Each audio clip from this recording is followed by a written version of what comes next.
Unlock the soil cake method, the only recipe that never fails. If you've been following SoilSage Chronicles for a while, you already know I'm obsessed with soil. Real soil. Living, breathing, microbe-packed soil that grows plants so healthy they look like they've been blessed by the ancestors themselves. And today, I'm sharing one of the most powerful, most overlooked, and most effective traditional soil building methods I've ever worked with, the lost African soil cake. This isn't just another compost trick, it's a carefully layered, balanced, microbe-fueling soil booster that has been used quietly for generations, and it never fails when done correctly. The only challenge? Over the years, the ratios have gotten twisted, diluted, or completely lost. And in gardening, ratios matter. Add too much ash and you push your soil alkaline. Add too much manure and you burn your young roots. Use the wrong FPJ dilution and plants suffer instead of thriving. So in today's guide, we're focusing on passing down the correct information, the balanced recipe, the real ratios, and the right way to use the soil cake for results you can see in your garden within days. Let's dig in, soil sagers. Think of the soil cake as a nutrient-dense, microbe-activating, moisture-holding soil supercharger. It's built from simple, local materials layered like a cake and lightly fermented to bring the biology to life. What makes it different from compost is the precision. Each layer feeds a specific group of microbes and the FPJ activates them like yeast in dough. The beauty of the soil cake is that it works in almost any climate, with almost any soil type, and with minimal tools. It's fast. It's powerful, and when made with the correct proportions, the results are undeniable. Bigger leaves, stronger stems, deeper color, faster fruiting, and noticeably richer soil structure. Okay, so, let's talk about the heart of the soil cake. The correct ratios. This recipe is meant for a 10 square meter garden bed. You can definitely scale it up or down, just make sure to keep the ratios the same. For one full batch, you'll need 3 parts dry plant matter. This could be dry leaves, shredded cardboard, or chopped dried grass. This carbon layer feeds the slow-burning microbes and, helps structure the mix. Next, add 2 parts fresh green plant material. These can be weeds, comfrey, pumpkin leaves, amaranth, or really any lush green plant packed with nutrients. This part provides both nitrogen and moisture. 1 part well-rotted animal manure is what you need here. Cow, goat, or rabbit manure works best, honestly. The key is that it's well-rotted. Fresh manure is just too hot for your mix. Next up, you'll want to add half a part wood ash. This stuff adds potassium and trace minerals, and really, a little goes a long way. Then, toss in half a part good garden soil. That's going to introduce native microbes, which help the cake come alive. Now, you'll need 1 liter of fermented plant juice, or FPJ. This is your microbial activator, but, and this is important, it must be diluted. Here are the correct dilution ratios, 1 to 500 for soil drenching, which is 20 milliliters FPJ per 10 liters water. For foliar spraying, go with 1 to 300, or about 30 to 35 milliliters FPJ per 10 liters water. Stick to these, and you'll never burn your plants. With these precise proportions, your soil cake becomes perfectly balanced, nutrient-rich but not overwhelming, microbially active without overheating, and gentle enough to apply around even young plants. Step by step, how to build the soil cake the right way. Now that you know the ratios, let's walk through the exact process. When I say this is foolproof, I mean it. If you follow each step, the cake will work every single time. Step 1. Prepare your ingredients. Before layering, chop both the dry and green plant materials into small pieces. The smaller the pieces, the faster the decomposition. This step alone can cut breakdown time by half. Step 2. Build the base layer.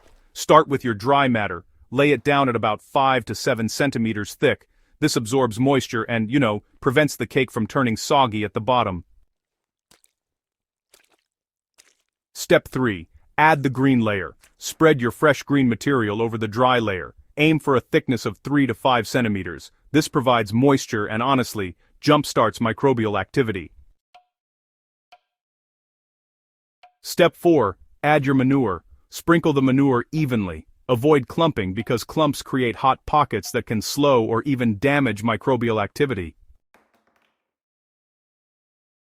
Step 5. Dust with ash and soil. So you'll want to lightly sprinkle some ash, then add a layer of garden soil. Think of this kind of like seasoning the cake, just enough to activate the mix.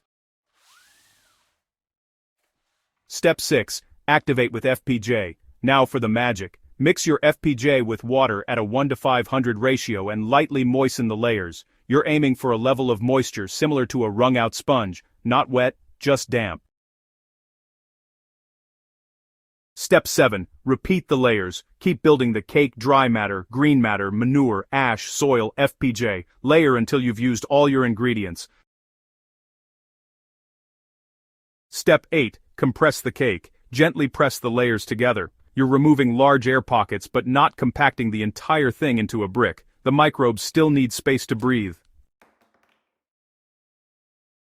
Step 9. Cover and ferment. Cover the cake with banana leaves, jute sacks, or a breathable cloth. Avoid plastic, it traps heat and kills microbes. After covering, leave it to ferment for 7 to 10 days. Turn it lightly on day 5 to prevent overheating and to reintroduce oxygen. By day 7, the cake should be warm, sweet-smelling, and crumbly. That's when it's ready to work its magic in your garden. Once your cake is fully fermented, it's time to put it to work. For a 10 square meter garden bed, use the entire batch. Spread it over the top of your soil in a 2 to 4 centimeter layer. Mix the cake into the top 5 to 7 centimeters of soil, not too deep. This keeps the microbes in the zone where they are most active. Water the bed with your FPJ solution at a 1 to 500 ratio. This not only settles the cake but, it activates the microbial network immediately. Finally, mulch the area with dry leaves, straw, or any organic cover. This protects moisture and gives the microbes a cool, dark environment to thrive in. If you're working with containers, just mix 1 cup of soil cake per 10 liters of potting mix. Then water with FPJ at 1 to 500. You'll notice changes quickly: darker soil, improved moisture retention, and honestly, faster plant growth. A simple side experiment. Which FPJ works best? Because SoilSage Chronicles is all about testing and proving methods, I always encourage gardeners to go beyond the recipe and conduct small experiments. A great one is comparing FPJs made from 2 plants, say, pumpkin leaves and comfrey. Make each FPJ separately using equal weights of plant material and brown sugar. After fermenting them for 7 days, dilute each at 1 to 500 and apply them to identical plants. Track greenness, leaf size, stem thickness, and fruit set.